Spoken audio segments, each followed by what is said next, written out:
माहिती आहे का तुम्हाला, मी ह्याला म्हटलं गौतमी पाटीलकडे जाऊन या.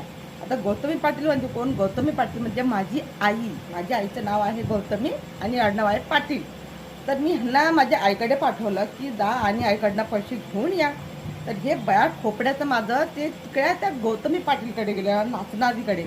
आता नाही तर चांगले कोडत्यात, चांगलाच समाचार घेते आता मी. आता बघा तुम्ही आता. हॅलो,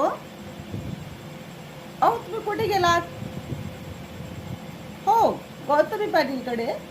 हां, आता मी तुम्हाला तिकडे नव्हतं पाठवलं, मी तुम्हाला माझ्या आईकडे पाठवलं होतं. हां, अरे माझ्या आईचं नाव नाही आहे का गौतमी? आणि आडनाव माझ्या आईचं पाटील आहे ना, मूर्ख कुठला. तू ये आता, तुला चपलीनच घेते मी चांगलं. हां, येऊ दे आता त्याला, त्याला चांगलं सांगते. हां.